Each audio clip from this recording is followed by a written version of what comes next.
Hello and a very warm welcome to Talking Europe. Well, France has a new president, 39-year-old Emmanuel Macron.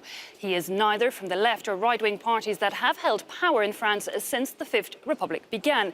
Rather, he positioned himself in the centre of the field with a new party, one that was openly pro-the European Union, pro-immigration, pro-globalisation.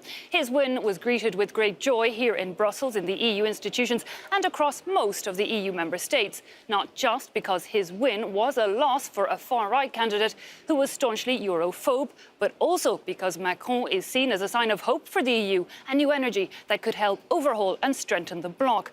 But while EU leaders were quick to congratulate him, they also were quite quick to express concern that some of his proposed reforms weren't exactly what they had in mind.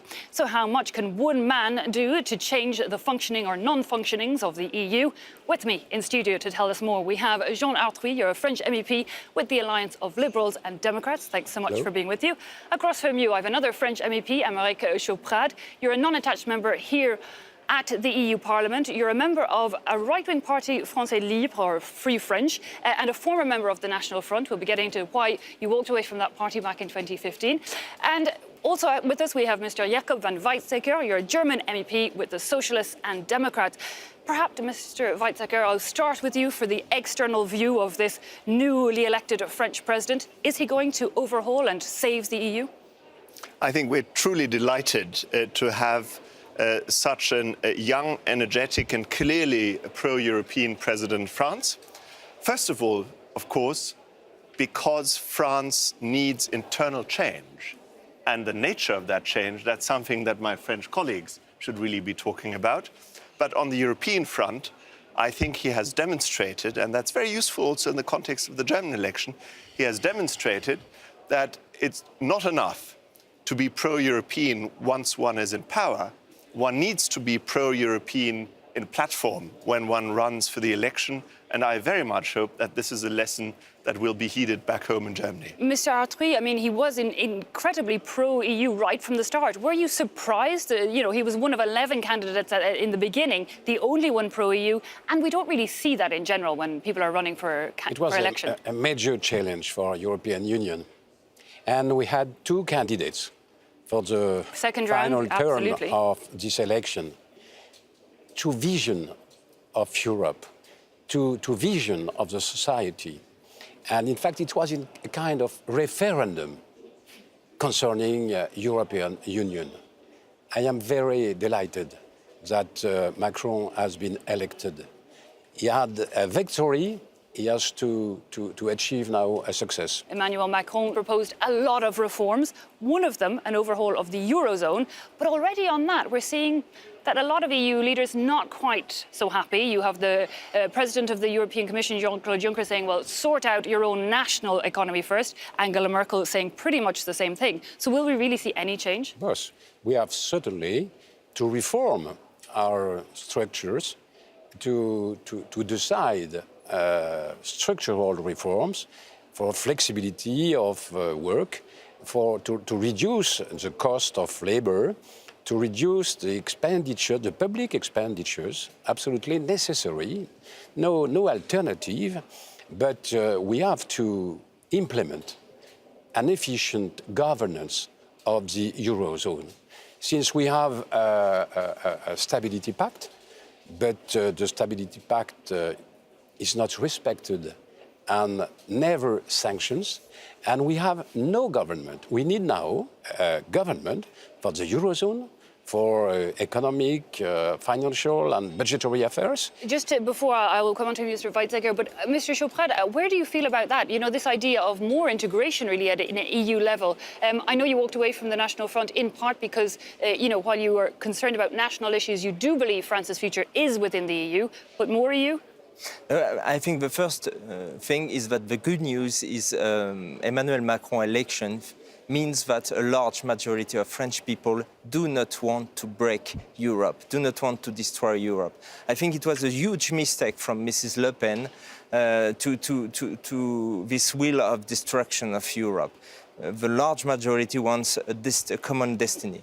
But the second point is we have to see that at the first round, more than 50% of the French people voted for anti-system parties. That means we have a huge effort to do to convince that Europe has to make reforms to become... Which comes first, the national reforms in France or the EU reforms, or can they come together? We need a balance. We need a balance. We need, and I agree on the fact that regarding financial issues, probably we need a finance ministry. Probably we need a eurozone budget.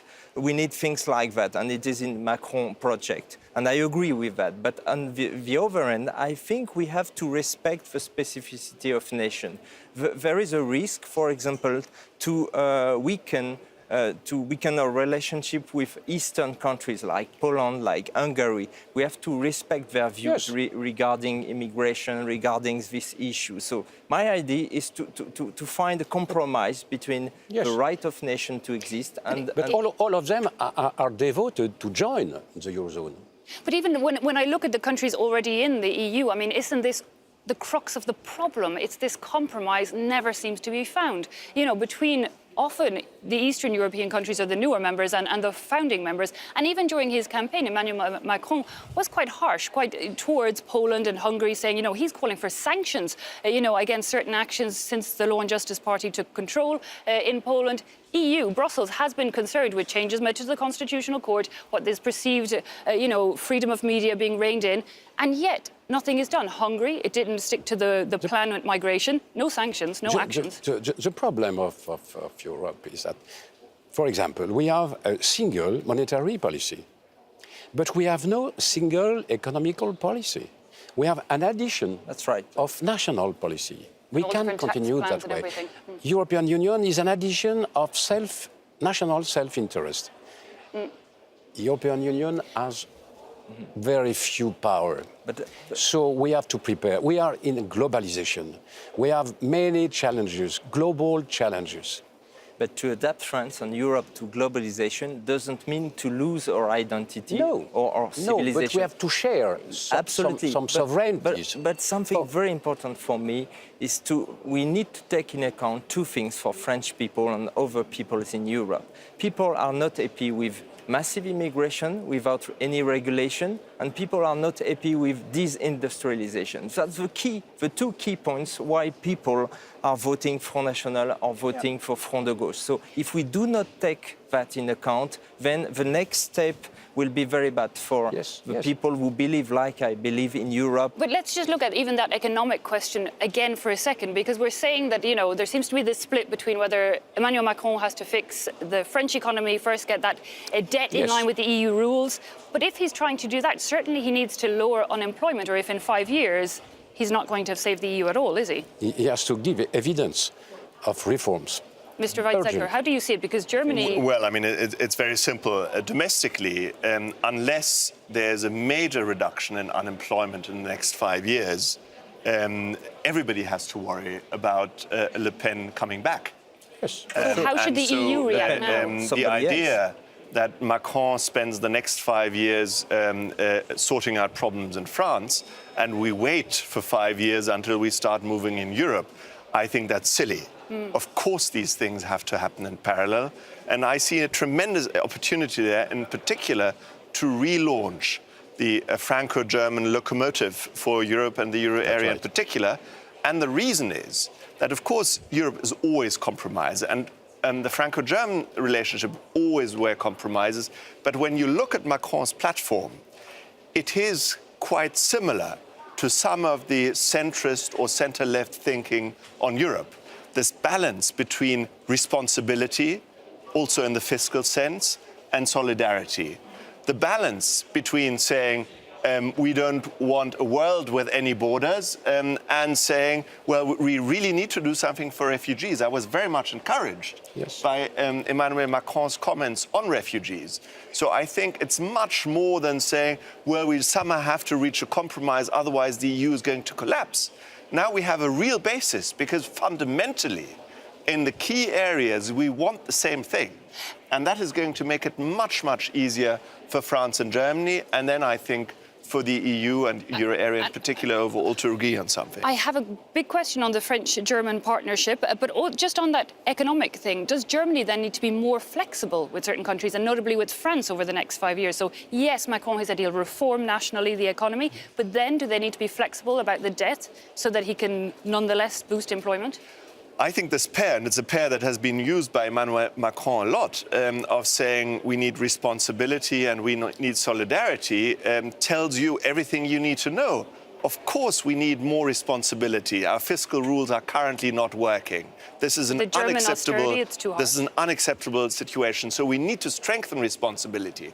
But at the same time, we need to strengthen insurance against macroeconomic shocks, which is solidarity. Yes, yes. And so we need to do both. We need to strengthen responsibility, we need to strengthen solidarity, rather than having this big blur of muddling through that is making everybody, I think, unhappy at the moment, and I think rightly so. I agree, but I think we need also to strengthen sense of realities. And if Germany sends France a part of its refugees, then you will help Mrs. Le Pen to be stronger in the coming years. So we have to take care about that, because most of French people are afraid about the problem of radical Islam and all these problems. This is something very important. That's very different to refugees, though. Yes. And Mr. Chauprade, yes, is that not, if we're in part of the EU, we're 500 million, are we not strong enough to have But we that have to solidarity? implement an efficient control of outside borders. Absolutely. I voted personally, even when I was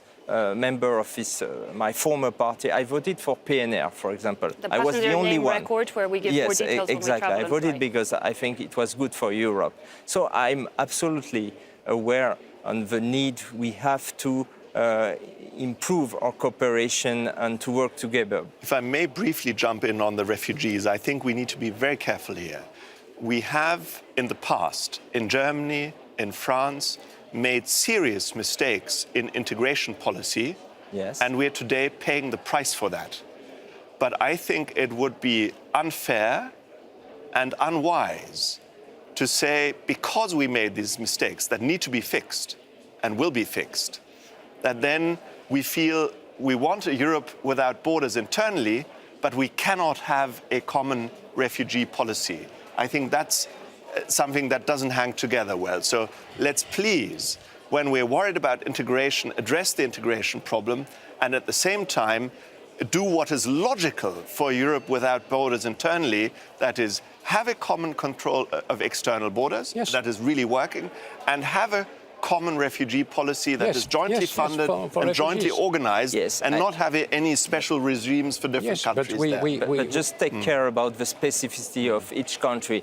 I live in Austria, and I can admit that the policy of integration is better in Austria than in France. It works better. So we have to understand that in France, we have a huge problem with integration. If we do not take care about that reality, then Front National and extremism will rise. Is that that was the big reason you think that they gained a certain strength? But as we saw, it was the pro-EU stance won the day. Very, very briefly, as we're running out of time, that you mentioned the Franco-German partnership. Mr. Arthuis, is that really the crux of the EU? Are we still back to this old founding fathers scenario? If we don't have a strong France and Germany, is it lost? I think we have a common responsibility to take initiatives and to improve the governance of European Union. First of all, eurozone. We can't continue that way because there is a lack of confidence in Europe. And it is the reason why there is so few investment. We have to give confidence to foreign investors. And they can't have any doubt about the euro and the duration of euro. Yeah, the as a stability stable of it. currency. How does that make you feel, Mr. Chauprade, this idea of a Franco-German partnership? You know, a lot of people, well, the National Front, their argument was that France's position isn't quite so strong on an EU level, and that's the problem. I do support. They play second fiddle. I do support this idea. Just to remind you that the only head of state that General de Gaulle has received at home was Konrad Adenauer. So for us, for French people, this cooperation is the heart, the core of Europe. We need to improve that cooperation, and that will be the impetus to get everybody else exactly. on board. So I think Emmanuel Macron believes in that, but I hope he will take care about other topics. And the very final 1 or 2 words for the Brexit scenario, Emmanuel Macron makes it better or worse for the UK? Yeah, the situation of UK is completely different from them. They choose to leave, okay, but they have their own currency, sterling. Well, so the situation of France is very different. I believe that it's better to stay in Europe and to work with our partner. Mr. Arthuis, do you think he'll make things harsher, harder for the UK in those Brexit negotiations? Reasonable, equitable. We need the European Union as a world power. Okay. And finally, Mr. Weizsäcker, how do you see things? I think it's going to make things better for Europe, in particular on a key matter, the financial sector. Unless we have a joint strategy for Paris and Frankfurt, the 2 main financial centers of the euro area, we are not good negotiating partners for Britain, and we won't get the best deal for the EU. Okay, gentlemen, sadly we're already out of time. It's gone way too fast for us, but thank you so much for being with us and giving us your insights. Thanks also to you at home. Do stay tuned. We'll be back after the news with more guests. We'll be looking further into that hope currently being put here from the EU on Emmanuel Macron's shoulders. See you then.